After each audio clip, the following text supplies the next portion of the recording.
자, 우선 잠시 기도할까요? 하나님,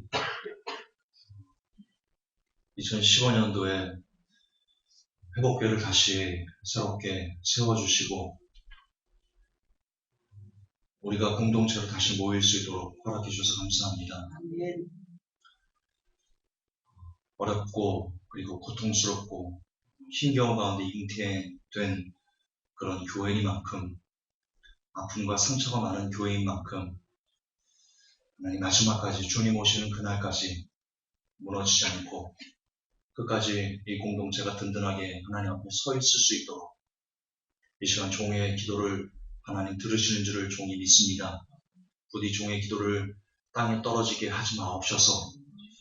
그래서 정말 주님 오신 날까지 한 명의 영혼이라도 더 살려내고 그리고 함께 모인 모든 이들이 하나님의 부름을 받는 그런 복된 공동체가 될 수 있도록 하나님 이 교회를 기억하여 주시고 하나님이 세우신 하나님의 교회용이 마지막까지 흔들리지 않고 파괴되지 않고 넘어지지 않게 우리 하나님 도와 주시옵소서. 아멘. 2015년 마지막 예배를 드리며 예수 그리스도 이름으로 하나님 앞에 간절히 기도하옵나이다. 아멘. 말씀 제목이 10년 말씀 복기 교회인가 점집인가입니다. 오늘 제 얼굴이 좀 어둡죠? 제가 아까 여러분 기도를 하다가 마음이 좀 아팠습니다. 왜냐면 여러분들 기도 교회 생활 한 10년, 20년 하신 분은 아시겠지만 지금 교회마다 뭘 하고 있을까요? 송구영신 예배를 드리고 있을 겁니다. 송구영신 예배를 드리기 위해서 모인 사람들마다 뭘 했을까요? 해피 뉴 이어? 새해 복 많이 받으세요. 그리고 예배 중에서도 분명 목사님께서 그렇게 말씀했을 겁니다. 자, 성도 여러분 서로 보시면서 우리 인사합시다. 새해 복 많이 받으세요. 하나님의 새해에는 하나님의 큰 복이 임하기를 원합니다. 축복해 주세요. 그렇게 이야기를 했을 겁니다. 기도하는데 그런 생각이 떠오르고 환상은 아니고요. 그런 모습들, 제가 경험했던 그 모습들이 떠올라서 눈물이 조금 났습니다. 예배를 준비하면서 기도할 때. 그래서 오늘은 평소보다 제 얼굴이 좀 어둡습니다. 웃을 수가 없습니다. 웃을 수가 없습니다. 뭐냐면 오늘 여러분 설교를 들어보시면 알겠지만 2016년은요. 여러분이 절대로 웃을 수 없는 한 해가 될 것입니다. 제가 장담할 수 있습니다. 제가 하도 설교 때 목을 많이 걸어가지고 이제 걸 목이 없어서 제가 얘기를 못하는 거죠. 또 한 번 걸라면 걸 수 있습니다. 그러나 안 걸겠습니다. 저희 어머니가 걱정을 많이 하시기 때문에 목은 안 걸겠습니다. 그런데 정말 여러분 2016년은 여러분이 웃을 수 없는 한 해가 될 겁니다. 제가 그 증거를 보여드릴 겁니다. 하지만 웃을 수가 없는 2016년은 절대로 복을 노래할 수 없는데 아마도 이 시간에는 많은 교회들이 없는 복도 만들어 갖다 붙이는 그런 일들이 비일비재할 것입니다. 보시겠습니까? 신년 축복성경. 구글에서 신년 축복성경만 치면 쫙 나옵니다. 근데 주제가 다 하나같이 뭔지 압니까? 열리고 풀리고 복받고 크게 되고 번성하고 창대케 되고. 신년 축복성의 주제의 95%는 다 이겁니다. 한국교회 신년 축복성의 95%의 주제는 다 이겁니다. 복받아라. 형통해라. 1등변. 성공해라.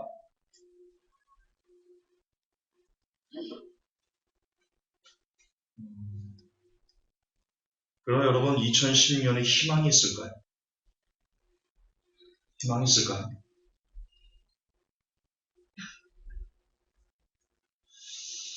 이게 지금 바뀌었어요. PPT가. 고양이가 희망 있어 보이는 얼굴입니까? 보세요. 죽을 상입니다. 이걸 죽상이라고 하는 겁니다. 고양이 죽상이다. 여러분 고양이도 2016년은 희망이 없다는 것을 압니다. 그리고 제가 그것을 오늘 여러분들에게 아주 확실하게 오늘 증명을 해드릴 겁니다. 하지만 지금 이게 바뀐 거예요. PPT가 바뀌었어요. 그럼에도 이렇게 교회들은 희망이 없음에도 불구하고 희망이 있다라고 만들어서 축복성회를 하고 있고, 그리고 이게 뭡니까? 말씀 뽑기. 여러분, 말씀 뽑기가 점치는 겁니다. 아십니까? 말씀을 뽑아가지고 제멋대로 뭐십니까? 말씀 한 구절 이게 말씀입니까? 여러분, 성경 전체가 말씀이에요. 이게 한 권이 하나님의 말씀이라고. 한 권이. 여기서 한 구절이 하나님 말씀이 아니에요. 한 권이 하나님 말씀이에요. 여기에는 여러분들을 찌르는 말씀도 있고요. 책망하는 말씀도 있고요. 물론 복을 주는 말씀도 있습니다. 그러나 이걸 여러분들이 다 그대로 아멘하고 먹을 때, 이 중에는요, 이 성경 중에는 여러분이 듣기 싫은 말씀이 훨씬 많아요. 여러분을 저주하는, 인류를 저주하는 말씀이 훨씬 많아요. 근데 그걸 다 받아먹는데, 그게 다 받아먹고 다 아멘할 때, 그게 하나님 말씀이 내게 임하는 거예요. 이것처럼 말씀 뽑기해가지고 내게 좋은 말씀들을 이렇게 뽑아가지고 그걸 1년 동안 하나님이 나를 복 주신대. 이게 하나님 말씀입니까? 점치가가 점치는 거예요. 근데 지금 한국교회는 지금 이 시간에도 아마 하고 있을 겁니다. 지금 아마 조금 있으면 12시 지나면요, 이거 할 겁니다. 말씀 뽑기 할 겁니다. 이거 할 겁니다. 점치는 겁니다. 그 외에도 왜 19876 설교하다가도 11시 59분 50초 되면요, 설교하다 멈춥니다. 자, 여러분, 10, 9, 8, 7, 뭐 권투합니까? 권투예요? 10초면 뭐 캐오승인 거예요? 그리고는 설교하다 말고 해피 뉴 이어! 자, 우리 서로 이렇게 축복합시다. 이렇게 얘기를 합니다. 2016년에 무슨 일이 자기들에게 기다리는지도 모른 채 엄청난 일이 기다리고 있습니다. 끔찍한 일이 기다리고 있습니다. 그 외에도 여러분, 일반인들도 마찬가지입니다. 일반인들도 해돋이 갈 거거든요. 해돋이 가가지고 여러분 옆 사람한테, 야, 우리 2016년에 경제가 폭삭 망하겠지? 야, 우리 거지 되겠지? 그 얘기 할까요? 해돋이 가가지고 우리 새해 잘 될 거야, 이런 얘기 덕담 나눌 겁니다. 그런 얘기 나눌 거예요. 하지만 거듭반복하지만 과연 2016년은 지금 이 시대에 많은 사람들이, 거의 절대다수의 사람들이 이야기하는 것처럼 희망을 노래할 수 있는 한 해일까요? 과연 힘낼 수 있을까요? 그리고 힘내라고 말해줘야 되는 그런 해일까요?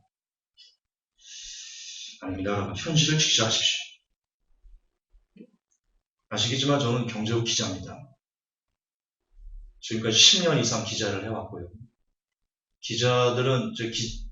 기자들은 훈련받기를 현실을 직시하고 훈련받습니다. 그래서 좀 제가 여러분들에게 이런 설교를 하는지도 모르겠습니다. 저는 비현실적인 게 참 싫습니다. 추상적인 게 너무 싫습니다. 2016년 현실을 여러분들에게 보여드리겠습니다. 지금 이 중에는 저를 처음 보시는 분이 계세요. 그리고 제 설교를 한 번도 안 들으신 분도 지금 이곳에 앉아 계시거든요. 한번 들어보십시오. 2016년에 여러분의 삶이 어떤 것이 기다리는지 한번 들어보십시오. 먼저요, 부동산입니다. 끝났습니다. 제 경제 설교를 들어보신 분들은 아시겠지만요, 대한민국 부동산은요, 빚이 폭증해야지만 부동산 가격이 오르는 그런 구조로 되어 있습니다. 실제로 그래프가 똑같습니다. 빚이 오를 때 부동산 금액이 거래가 많아지고, 그리고 부동산 가격도 뜹니다. 정부가 내년부터 일반인들이 대출을 쉽게 내지 못하는 정책을 2월 1일부터 시작합니다. 그리고 비수도권은 5월 달부터 시작합니다. 내년부터 빚 쉽게 못 냅니다. 대출 일반인들이 쉽게 못 받습니다. 그래도 과연 부동산 가격이 오를까요, 내년에? 여러분, 대한민국 자산의 80%는 부동산으로 되어 있습니다. 대한민국 자산의 80%. 700만 은퇴자들 중에 350만이 자기 살기 위해서 부동산을 던집니다. 부동산에 어떤 위기가 있는지, 그리고 더군다나 계속 강조하지만 대한민국 자산의 80%를 차지하는 부동산이 끝나게 되면 과연 여러분의 삶의 충격파가 어떻게 전달될지 아십니까? 생각해 보셨습니까? 생각은 하셨습니까? 해본 적은 있으십니까? 내년은 생각하셔야 됩니다. 여러분, 기업들도요, 넛크래커라고 들어보셨습니까? 넛이 호두인데요. 호두를 깐다라는 뜻입니다. 위로는 선진국들의 기술력에 밀리고 밑으로는 중국이나 신흥국들의 엄청난 기술력에 그 안에 샌드위치 신세가 돼가지고 오도 가도 못하는 그런 현상이 한국 경제입니다. 아시겠지만 그동안 한국 경제를 이끌었던 5대 주요 수출 산업이 전부 사업에 접어들었습니다. 심지어 삼성전자조차, 여러분 삼성전자 로고가 바뀌었다는 거 아십니까? 2015년 들어와가지고 로고가 바뀌었어요. 전자가 빠졌습니다. 그냥 삼성 이렇게 됐습니다. 로고. 삼성의 4대 부분이 있습니다. 삼성전자가 주목하는 삼성의 4대, 계속 많이 중복되니까 거기서 하지 않겠습니다. 삼성전자마저 지금 돌파구를 찾을 수가 없어서 빌빌거리고 있습니다. 진짜입니다. 삼성이 빌빌거리고 있습니다. 그 얘기가 뭡니까? 단적인 예가 엄청나게 많이 잘랐습니다. 삼성 직원들을 엄청나게 많이 잘랐습니다. 대한민국 최고 넘버원 기업인 삼성조차 빌빌거리고 있습니다. 당장 여러분들이 검색창에 구조조정이라는 것만 쳐보, 한계기업, 좀비기업 이렇게 쳐보면요. 지금 어떤 일들이 여러분의 아버님 세대에 지금 일어나고 있는지, 아버님들이 지금 다 목이 잘려나가고 있습니다. 근데요. 정부가 뭐 발표한지 아십니까? 일반예고 발표했습니다. 여러분 그게 무슨 뜻인지 아십니까? 이제는 기업 마음대로 원하면 누구든지 다 모가지를 칠 수 있는, 그게 일반예고입니다. 정부가 실시했습니다. 내년부터 마음에 안 들면, 기업 마음에 안 들면 그냥 이유 불문하고 다 모가지를 칠 수 있습니다. 2016년에 벌어질 일입니다. 그것뿐만입니까? 그럼 자영업자, 한 집 건너 하나가 자영업 몰락이 있습니다. 우리나라 경제 인구 2천만이 있습니다. 그 중에 자영업자가 거의 3분의 1입니다. 한 600만 되거든요. 2천만 명 중 600만. 이들이 문 닫으면 어떻게 될 겁니까? 이들이 폭삭 망하면 어떻게 될 겁니까? 근데 2016년에는요. 이 자영업자가 망할 그럴 가능성이, 막 줄줄이 도산할 가능성이 아주 높은 한 해가 내년부터 시작되는 한 해입니다. 이게 2016년 여러분을 기다리고 있습니다. 이것뿐만입니까? 여러분 2018년 되면 인구 절벽이 옵니다. 한국의 생산 가능 인구가 감소합니다. 생산 가능 인구가 증가해야지 여러분 집을 사줍니다. 인구가 감소합니다. 인구가 감소하면 1년 있다가 소비 절벽이 옵니다. 제 얘기가 아닙니다. 학자들의 통계치입니다. 인구 절벽이 오면 잇따라서 소비 절벽이 옵니다. 소비 절벽이 오면요. 가뜩이나 여러분 지금 자영업자들 막 문 닫고 몰락하고 막 장난이 아니거든요. 소비 절벽이 와버리면 여러분 더 이상 자영업자는 할 수가 없어요. 거듭 반복하지만 지금 대한민국 2천만 명의 경제활동 인구가 있습니다. 2천만. 5천만 중에 2천만이 경제활동 인구입니다. 그 중에 3분의 2, 600만 명이 자영업자입니다. 근데 지금 자영업이 몰락하고 있습니다. 이미 거의 풍전등화의 위기에 놓여져 있습니다. 근데 여기에 인구 절벽이 오면, 소비 절벽이 오면서 자영업은 더욱더 여러분 살아날 수가 없습니다. 2천만의 경제활동 중에 600만이 날아가면 어떻게 될 것 같습니다. 그 600만 명 중에 4인 가족 기준으로 하면요. 6, 4, 24. 끔찍하죠. 계산하기 편하게 500만 명이라고 합시다. 500만 중에 404명 가족을 하면요. 여러분 2천만 명입니다. 대한민국 5천만 중에 2천만 명이 자영업에 목을 메고 있다라고 보시면 됩니다. 물론 경제활동 인구는 600만이지만 그 600만 중에 가장 장이 아버지가 자영업을 한다면 그분 하나의 목을 메는 사람들 4인 가족을 기준으로 했을 때 2천만 명이 자영업에 목을 메고 있는 대한민국 경제 중에서 그들이 날아갈 때 그들이 삶이 피폐될 때 어떻게 될 것 같습니까? 그게 2016년에 시작된다니까요. 이미 시작됐고 자영업 몰락은 이미 시작했어요. 단적인 예를 말씀드릴까요? 여러분 우리나라는 치킨집이요. 맥도날드 전세계 체인점보다 더 많습니다. 3만 몇 개 막 되거든요.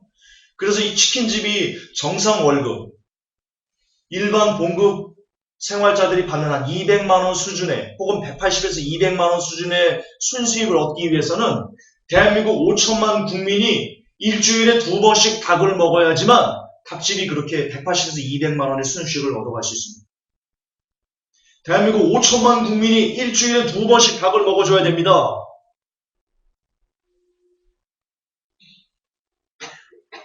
여러분 우리 회복교회 중에서도 닭을 일주일에 한 번 먹는 거는 우리 조혜영, 우리 장순철 저 부부밖에 없습니다. 저 부자 부부밖에 없습니다.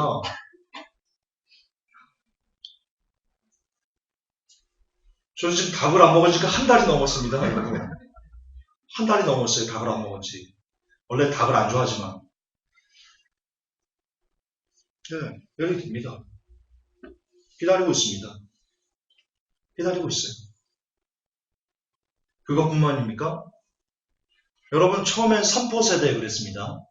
이제 5포 세대, 7포 세대, 9포 세대가 나왔다는 것입니까? 9포 세대? 뭘 포기하는지 볼까요? 3포 세대는요, 연애, 결혼, 출산을 포기합니다. 5포 세대는요, 연애, 결혼, 출산, 인간관계, 내 집 마련을 포기한 세대입니다. 7포 세대는요, 연애, 결혼, 출산, 인간관계, 내 집 마련, 취업, 희망을 포기한 세대였고, 9포 세대는 뭐죠? 연애, 결혼, 출산, 인간관계, 내 집 마련, 취업, 희망, 건강, 학업, 모든 걸 다 포기합니다. 말 그대로 헬조선입니다. 이게 지금 이 시대 청년들의 자화상입니다. 한국 청년들의 자화상입니다. 이게 팩트입니다. 여러분. 이게 팩트입니다. 9포 세대는요. 2016년에 나올 세대가 아니고요. 이미 나온 세대입니다. 이미 2015년에 이미 9포 세대가 나온 세대입니다. 여러분 2016년은요. 11포 세대가 나올지도 모릅니다. 13포 세대가 나올지도 모르고요. 20포 세대가 나올지도 모릅니다. 그런 날이 여러분을 기다리고 있습니다. 듣기 싫어도 팩트입니다. 어쩔 수 없습니다. 듣기 싫어도 팩트입니다. 자, 경제만 이렇습니까? 세상은 어떻습니까? 세상은. 여러분 세상도 갈 때까지 갔습니다. 보여드릴게요.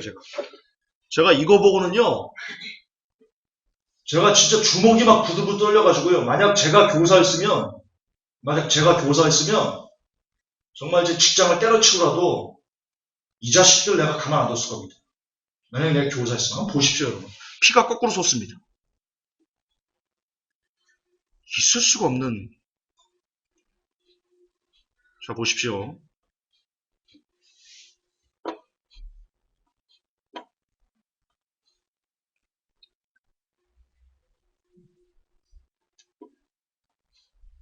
교사가 학생을 때려 고막이 파열됐다는 소식이 어제 전해졌는데 이번에는 학생들이 수업 중인 교사를 빗자루로 때리고 욕설을 하는 동영상이 공개돼 충격을 주고 있습니다.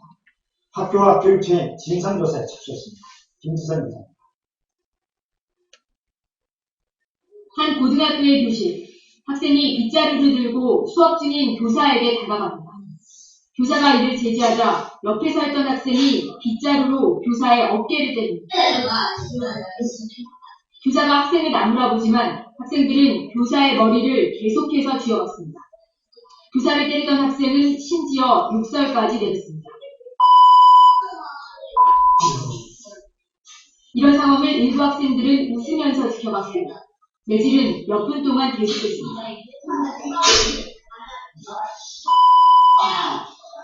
열흘 전 한 학생이 촬영한 이 동영상은 SNS 등을 통해 이 학교 학생들에게 보였습니다. 뒤늦게 진상 파악에 나선 학교 측이 확인한 가해 학생은 3명. 학생들은 장난삼아 이런 행동을 했다고 진술한 것으로 전해졌습니다. 그냥 꿈이라고 장난스럽게 그 지역에 보면서 마치 행동을 그리고 이해하는 것이 잘못했다.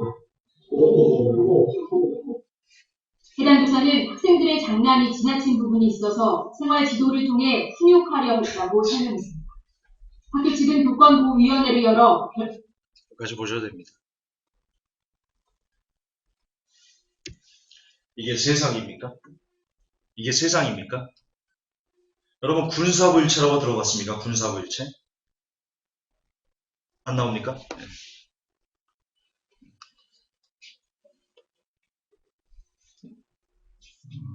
스승과 그리고 아버지는 부모는 하나이기 때문에요.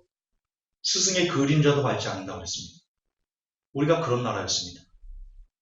근데 지금 스승을 머리를 치고 스승을 욕을 하고 그것도 장난으로 재미로 이게 여러분이 살게 될 2016년입니다. 개쓰레기 같은 세상이네요. 오랜만에 한번 나왔네요. 진짜 오랜만에. 이건 한번 해줘야 됩니다. 여러분 이걸 개쓰레기로 안 하면 그 단어를 뭘 쓸 겁니까? 안 써. 제가 선생이었으면 죽였습니다. 제가 지금 반 죽였습니다. 제가 옷을 벗든가 이걸 가만둡니까? 이게 여러분들이 산 세상입니다. 2010년에 여러분이 살아갈 세상입니다. 그런데 지금 교회에서 해피 뉴 이어를 막 희망 새해 복 많이 받으세요. 하나님 복 주실 겁니다. 또 여러분 우리는 아시죠? 베리치 짐승의 표가 나오면 우리 어떻게 됩니까? 크리스천들 여러분 목 잘려야지만 구원받습니다. 근데 지금 보세요. 현금 없는 사회 추진 국가입니다. 이스라엘 지난해 국가 추진이 발족했고요. 덴마크 2012년부터 내년부터 현금 발행을 중단합니다. 덴마크. 스웨덴도 내년부터 현금이 없어집니다. 프랑스도요. 현금 결제 상환액을 1,000유로. 그러니까 현금을 쉽게 말해 현금 없습니다. 이제 현금이 없는 사회가 짐승의 표 사회입니다. 우리나라도 지금 현금 없는 사회가 70% 이상 됐습니다. 우리나라도. 그리고 마스터카드가 얘기하기를 우리나라가 2015년이 한국의 현금 없는 사회가 되는 터닝 포인트다 이렇게 얘기했어요.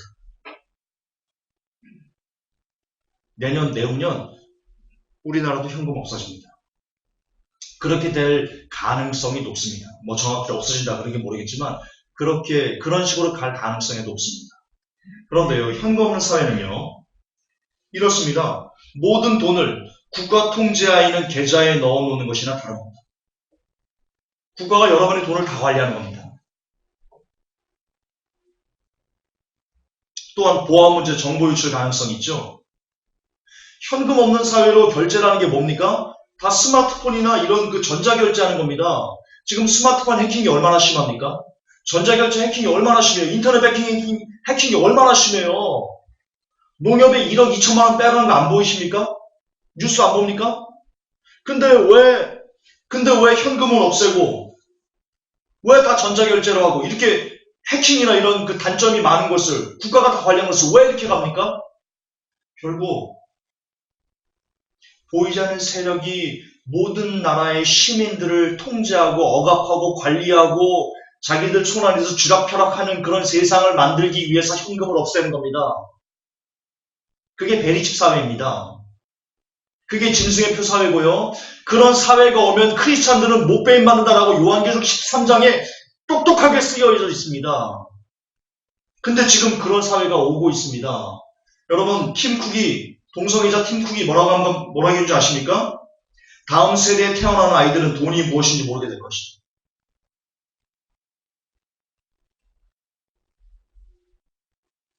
이 세대가 무슨 세대입니까? 돈이 뭔지를 모르는 세대. 화폐가 뭔지를 모르는 세대가 어떤 세대입니까? 예, 짐승의 표 세대입니다. 짐승의 표 세대. 거듭 반복하지만 짐승의 표의 크리스찬들이 어떻게 됩니까? 못 배워 죽습니다. 못 배워. 이게 2016년에 시작할 여러분의 삶입니다. 한국교회의 삶입니다. 무슨 희망을 노래하는 겁니까? 무슨 복을 얘기하는 겁니까?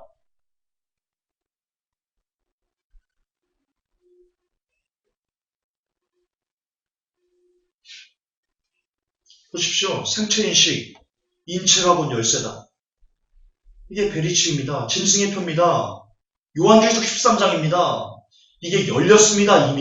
이미 열렸습니다. 언제 들어봤습니까? 여러분 지금까지 살면서 생체인식, 인체는 곧 열쇠다. 언제 들어봤습니까? 이런 얘기를. 한 번이나 지금까지 살면서. 현금이 없어지는 사회를 언제 들어봤습니까? 지금 말씀이니까 여러분 듣고 있는 겁니다. 말씀이니까. 주님 오십니다. 여러분이 믿든 믿지 않든 주님 오십니다. 그리고 여러분 못 배워 죽습니다. 들림 못 받으면 여러분의 믿음과 관계없습니다. 여러분이 주님이 오신다는 걸 안 믿어도, 여러분이 못 배워 죽임당하는 것을 안 믿어도 주님은 그분의 시간표대로 오시고요. 성경은 그 말씀대로 그대로 성취됩니다. 여러분이 뭔데요? 인간 나부리가 뭔데요? 하나님의 계획에. 우리가 무슨 힘이 있는데요?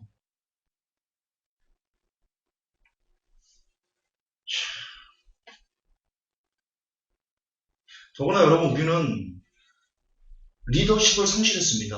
모든 위정자들이 리더십을 다 상실해버렸습니다. 이게 국회입니까? 싸움판입니까? 여러분, 아까도 말씀드렸지만 2016년은요, 경제적으로, 한국 경제적으로 너무나 위험한 시기입니다. 거기를 누군가 나타나가지고 좀 슬기롭게 리더십을 발휘해가지고 잘 추스려도요, 국민들이 살 수 있을까 말까 희박한 그런 환경입니다. 그런데 지금 이 짓을 하고 있습니다, 국회는. 여러분들을 대표한 인물들은. 희망이 없습니다. 한국 경제를 더 위태하게 만드는, 한국 사회를 더 위태롭게 만드는 사람들은요, 국회의원들입니다. 근데 무슨 희망을 노래합니까, 2016년에? 그러면 교회는 이 시대의 희망이 될 수 있습니까? 교회가 무슨 희망을 얘기해요, 지금? 숨바꼭질 아시죠? 전병호 목사 얘기 아시죠? 지금 버젓이 목회하고 있잖아요. 몇 명을 성추행했는지 꼽을 수가 없어요. 확인된 것만 6명이 확인된 것만 6명. 그 사람들이, 피해자들이 나와가지고 전병호 목사한테 어떻게 성추행을 당했는지를 부끄러움에도 불구하고 고백을 했어요. 그 여성들이 나와가지고. 그럼에도 불구하고 여전히 나는 죄가 없다 라고 말하면서 버젓이 목회하는 이런 시대, 이런 한국,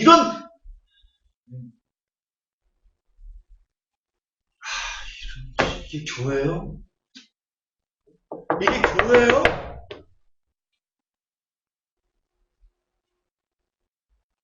이게 여러분이 지금 사는 시대예요. 그리고 2016년에 계속 살아가야 될 삶이다. 교회가 무슨 희망을 주고 있어요, 지금 사람들에게. 여러분, 지금 밖에 나가가지고 목사라고 하면요, 웃어요. 도둑놈, 야, 목사, 야, 도둑놈, 그래요. 교회라고 하면 웃어요, 웃어. 배꼽을 잡고 웃어요. 나 교회 다니는데. 무슨 니가, 야, 그러면 너 술 잘 마시겠다. 그래요, 지금. 나 교회 다니는데, 너 거짓말 잘하겠네. 그런다니까요, 지금. 여러분, 교회가 무슨 희망을, 교회는 이미 땅에 밟혔어요. 말씀드렸잖아요. 교회 시대는 끝났다고. 교회 시대 끝났어요. 그리고 그러야만 돼요. 교회 시대가 끝나야지만 주님이 오세요. 지금 다 주님 오시려고 이러고 있는 거예요. 주님 오시려고. 그걸 보여주는 거예요, 여러분들께. 들을 자는 들으세요. 들을 자는. 지금 희망락 거릴 때가 아니에요, 지금. 얘 왜 이러니, 얘. 하나님. 야, 이거 안 되는데? 야, 씨, 멈췄어. 너, 좀, 그냥 할게요. 자, 그럼에도 불구하고 아직 희망을 말한 이유가 뭘까요? 지금 제가 여러분들에게 드렸던 경제적으로, 사회적으로, 환경적으로, 교회적으로 온갖 타락과 이런 우리가 저주받을 그런 짓거리들을 하고 있는데 여전히 2010년이 희망차다. 그렇게 노래하는 이유가 뭘까요? 답은요, 3S 정책이 있어요. 뉴월드 오더가 보이지 않는 세력이 여러분들의 생각을 싹 가져가지고 생각할 줄 모르는 기계, 바보 상자를 만들기 위해서 놓은 정책이 스포츠, 섹스, 스크린이에요. 여러분 여기에 취해 있잖아요. 스포츠가 어떻고, 호날두가 어떻고, 박찬호가 어떻고. 여러분 중에 박찬호 직접 본 적 있어요? 호날두 직접 본 적 있어요? 아니, 있어요? 메시 직접 본 적 있어요? 근데 뭔 상관인데, 여러분의 삶하고. 메시가 3골을 넣든 4골을 넣든 뭐 10골을 넣든 여러분의 삶과 뭔 상관인데요? 왜 거기에 열광하는데, 여러분들은? 지금 이런 세상이 오고 있는데 여러분을 막 죽이려는 세상들이, 끔찍한 세상이 오고 있는데 여러분의 삶이 파탄 나려는 세상이 지금 오려고 하는데 메시가 4골 넣는 거랑 뭔 상관인데요? 근데 우리는 상관 있잖아요. 열광하잖아요.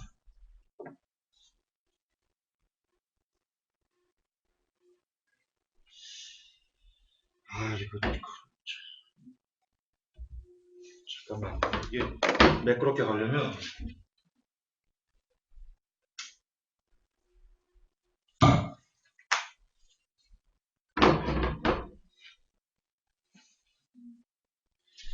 제가 몇 번 좀 실험을 해봤어야 되는데 또 안 켜지니.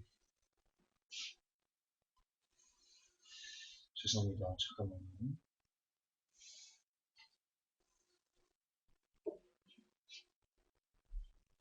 이 정책의 열매가 뭐예요? 이렇게 3S 정책의 열매가 뭐예요? 이거예요.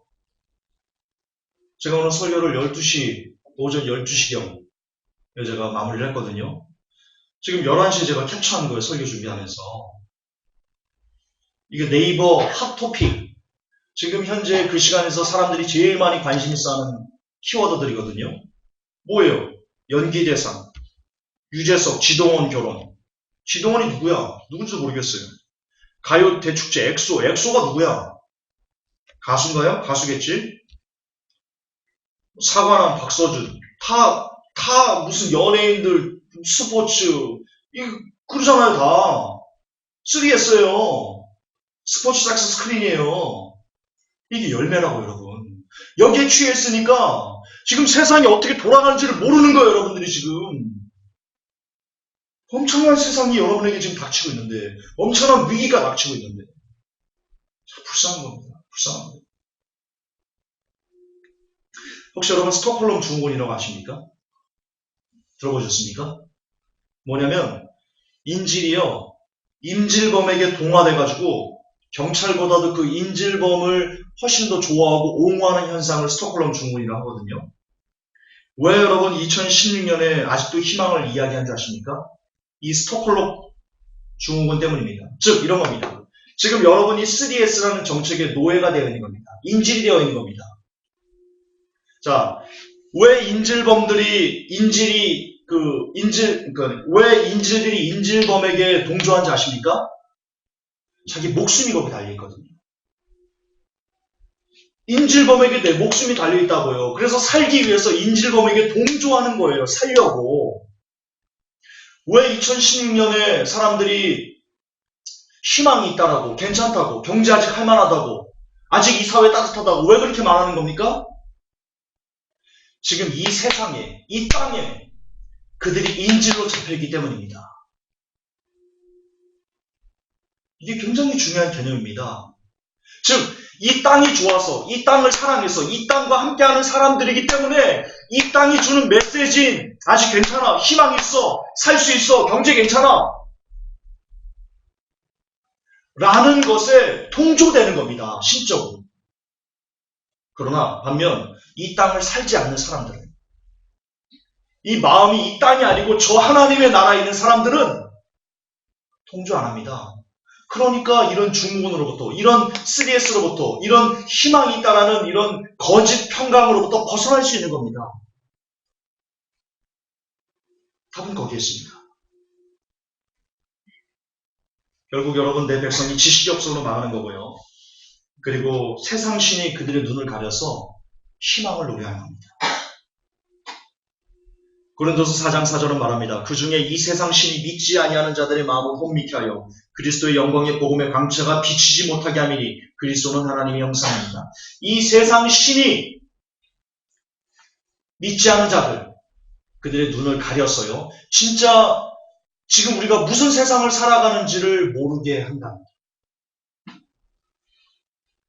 이 세상 신이 뭐예요? 이겁니다. 3S입니다.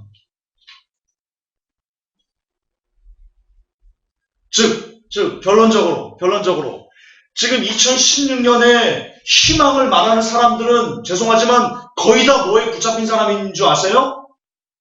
예, 그가 목사든 장로든 권사든 그 누구를 막론하고 세상 신의 눈이 가려버린 사람들인 겁니다. 그러니까 지금 다가온 임박한 재앙을 바라보지 못하는 겁니다. 그래서 하나님이 심판하시는 겁니다. 그런 사람들에게. 그들 예수 안 믿는 겁니다. 성경 안 믿는 겁니다.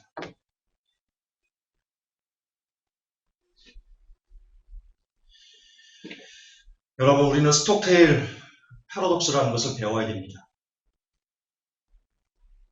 이 사람이 누구냐면요, 아주 유명한 미국의 영웅입니다. 8년의 월남 페낭시 미군들을 이끌어가지고 굉장히 많은 그 미군의 최고의 장교였거든요. 이 사람이 스톡테일 장군이라고. 이 사람이 8년 동안의 포로 생활 가운데 이 많은 사람들을 이끌고 해서 생활시킨 그런 미국의 영웅입니다. 이 사람이 어떻게 그 미군들을 살렸는지 아십니까? 이게 핵심입니다, 여러분. 이게 핵심입니다. 바로 이런 겁니다. 이 사람이 말하기를, 이 스톡테일 장군이 말하기를 사람은 세 분류가 있더랍니다.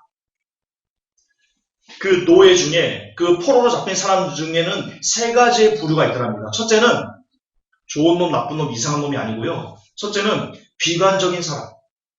둘째는 낙관적인 사람.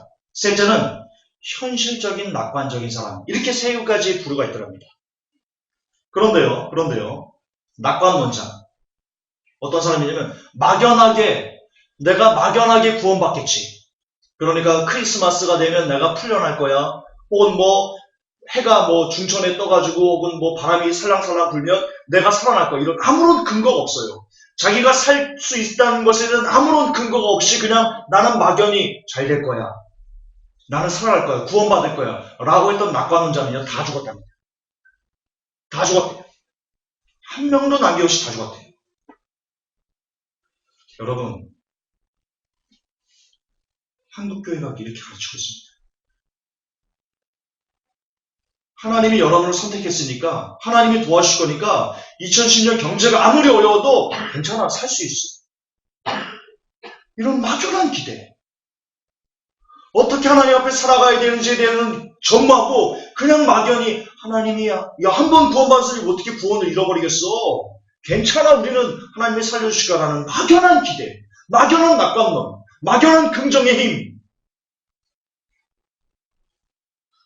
결국 다 죽었습니다. 에스겔 13장 10절을 보면요. 에스겔 13장 10절을 보면 이렇게 나와 있거든요. 이렇게 칠 것은 그들이 내 백성을 유혹하여 평강이 없으나 평강이 있다 하니라. 혹이 담을 쌓을 때 그들이 회치를 하는 거다. 자, 그 당시 유대 지도자들이요. 그 유대 사회에 평강이 없어요. 이제 하나님의 저주가 임하려고 하는데요. 평강이 없는데 지도자들이 뭐라고 말해요? 평강이 없음에도 불구하고 평강이 있다. 막연한 낙관론자들이었어요. 그 결과가 어떻게 됐어요? 이스라엘은요, 민족적인 멸망을 당했어요. 민족적인 멸망. 예레미야 때는요, 얼마나 이들이 그 하나님의 저주를 심하게 받았는지, 이스라엘 백성들이. 자기가 뱃속에서 난 자녀를 삶아먹었어요. 대가입니다. 막연한 낙관, 평강이 없어요. 지금 2010년에 이리 봐도 저리 봐도 평강이 없어요. 경제도 평강이 없고, 사회도 평강이 없고, 교회도 희망이 없고, 어디에도 희망이 없어요. 아무데도 없어요. 근데 이 시간에도 지금 12시 지났는데요. 이 시간에도 교회는 해피 뉴 이어, 하나님의 복이 임할 겁니다. 신년 축복송에 다 될 거야, 다 될 거야. 지금 이 지랄을 하고 있어요, 이 지랄을.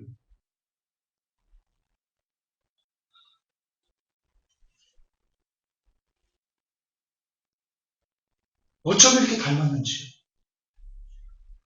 그래서 그 말을 들으면, 그런 평강이 없는 상황에서 평강이 있다라는 그런 말을 들으면, 그런 말을 듣고 믿고 아멘하는 성도들은 어떻게 되냐? 쑥대밭이 돼요, 쑥대밭이. 여러분의 가정은 물론, 여러분의 영혼은 물론, 여러분의 친척부터 해가지고 모든 공동체가 쑥대밭이 돼요.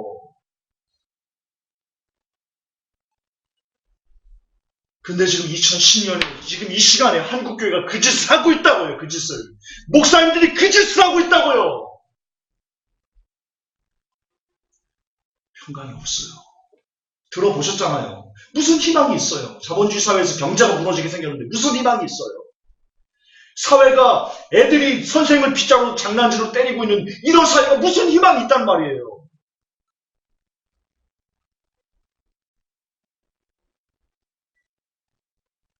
근데 웃어요? 어떻게 웃어요? 나는 못 웃겠어요. 나는 오늘 못 웃겠어요. 나는 오늘이 제일 비참해요. 제 마음은 그래요.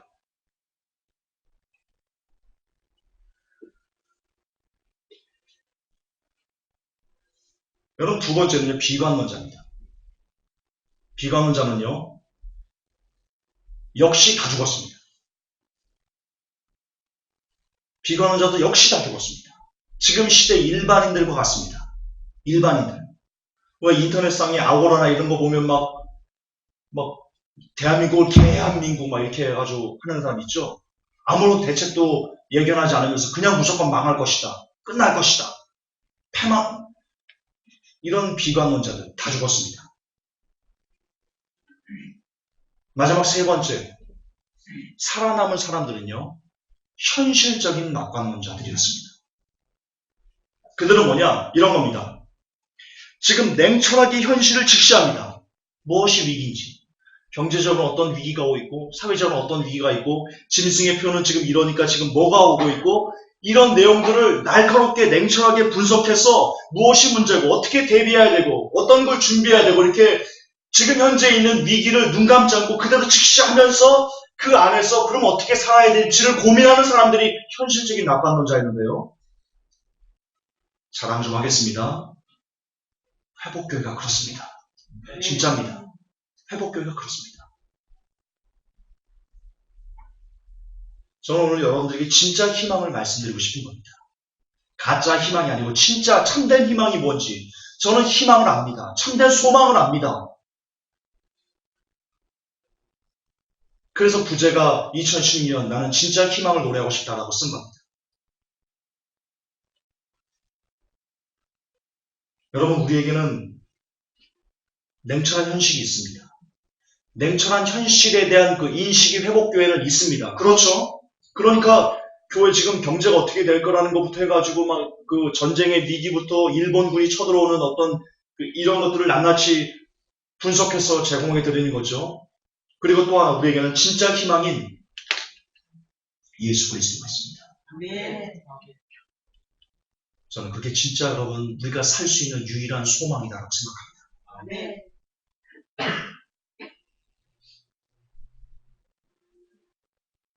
막연한 그냥 하나님이 도와주실 거가 아니고 한 번 건 영원한 구원이니까 무슨 짓을 되고 구원받을 게 아니고 우리가 예수 그리스도에게 붙어있기 위해서는 어떻게 어떤 대가를 치러야 되는지를 상세하게 가르쳐드리고 그래서 뼈를 깎는 고통을 참아내면서까지 주님께 떨어져 나가지 않으려고 애를 쓰는 두렵고 떨림으로 구원을 이루는 우리의 삶, 그것이 예수님을 갖는 진짜 힘입니다.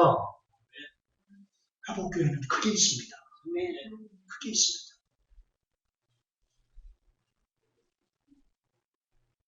그러므로 우리는요, 스톡데일 패러독스에 비하면 우리는 현실적인 낙관론자들입니다. 따라서 세 가지의 부류가 있습니다. 이 세상에는. 비관론자, 좋은 놈, 나쁜 놈, 이상한 놈이 아니고요. 비관론자, 낙관론자, 현실적인 낙관론자. 이렇게 세 부류가 있는데 그 중에 죄송하지만 회복교회 여러분들이 가장 살 가능성이 높은 사람들이다 라는 것을 말씀드리고 싶습니다. 자, 그럼 마지막 2016년은 스톡데일 패러독스가 필요한데요. 2016년을 어떻게 살아야 될까? 어떻게 살아야 될까? 첫째는요, 맨눈으로 냉철하게 시대를 읽으셔야 됩니다.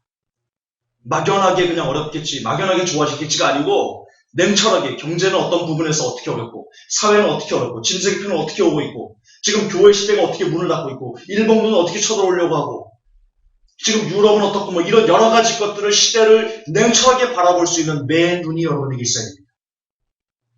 예수님께도 분명히 시대를 분별하라 그렇게 말씀하셨습니다. 그리고 두 번째는요, 기도 말씀인데요. 여기에 끝이 아닙니다. 오늘 여러분들에게 마지막으로 새로운 기도 말씀을 말씀드릴 겁니다. 새로운 기도 말씀. 이런 겁니다. 지금 회복교회는 매일 기도 1시간 그리고 말씀 10장을 읽는 그런 삶을 살자고 독려하고 있습니다. 그런데 문제는 이게 끝입니까? 여러분 중에 기도 1시간 하고 말씀 10장 읽으면 그날 내가 해야 될 분량을 다 끝냈다라고 마음을 놓아버리십니까? 큰일 납니다. 이런 겁니다. 여러분 직장인들이요, 업무 시간이 끝나면 만세를 부릅니다. 업무에서 해방됐다 이거, 일에서 해방됐다 이겁니다. 그게 옳은 거라고 생각하십니까?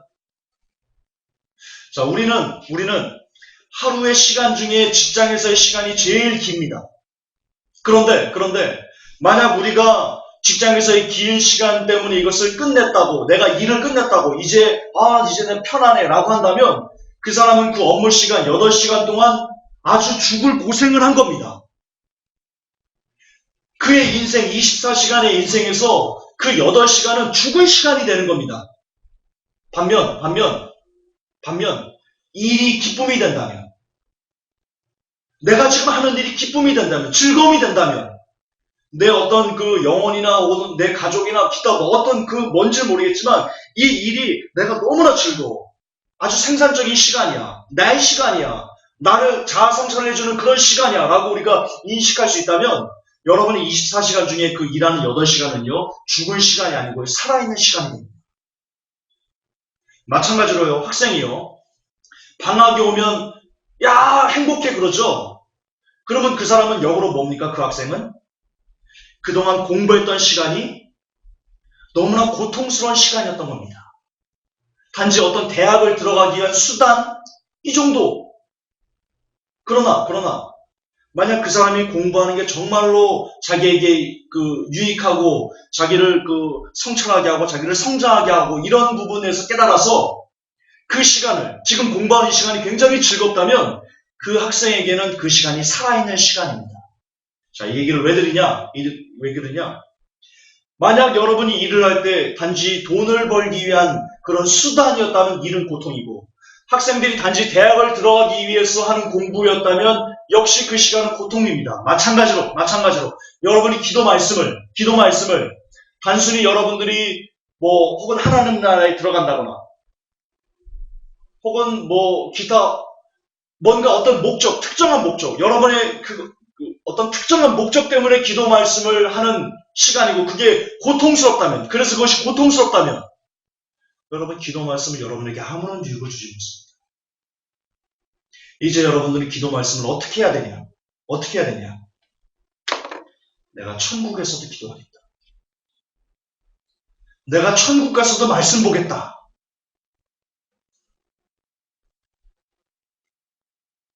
학생이 공부를 대학 들어가는 수단이 아니고 그냥 그 공부 자체의 기쁨과 즐거움을 느낄 때 진짜 그 사람이 뛰어난 학생이 그냥 대학은 그냥 자동적으로 가는 겁니다.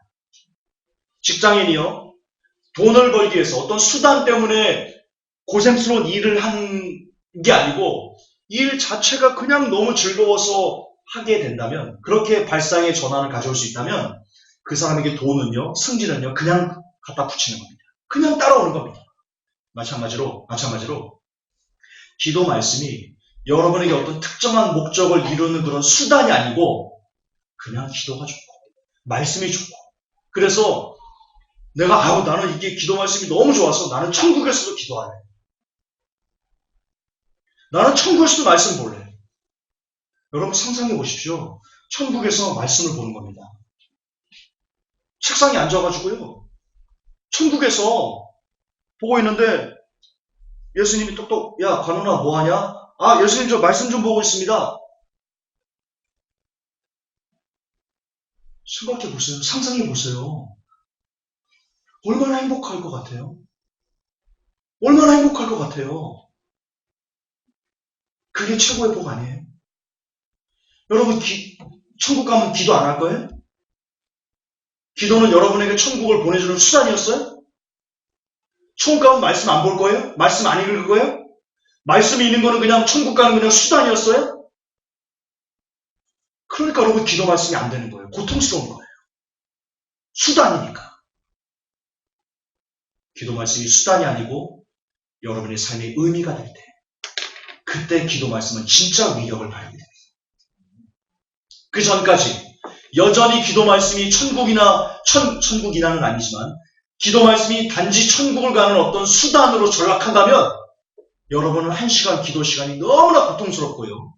하루 10장이는 그 시간이 너무나 괴로운 겁니다. 이제 발상의 전환을 가져오십시오. 2016년에는 완전히 말씀 있는 패러다임을 바꾸고 기도하는 패러다임 자체를 바꾸십시오.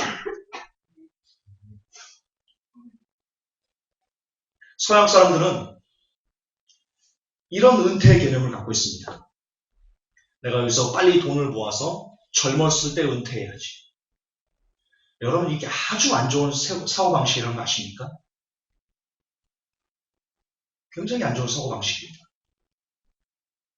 그들은 서양 사람들에게는 일이 단지 돈이나 많이 벌고 내가 부하게 되는 어떤 그런 도구, 그래서 일을 통해서 자아성찰 같은 것을 꿈도 꾸지 않습니다. 여러분은 내가 은퇴해도 그 일을 하고 싶다. 라는 그런 사람들이 위대한 업적을 남긴 사람들인데요. 그것도 반복하지만 여러분들 역시 천국이란 거대한 항해를 2010년은 더 열심히 해야 되는데 이제는 기도 말씀이 수단이 아니고 목적이고 궁극적인 여러분이 걸어가야 될 뭐라고 할까요?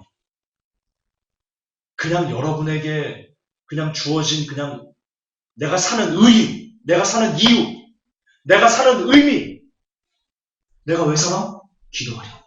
내가 왜 살아? 말씀 보려고.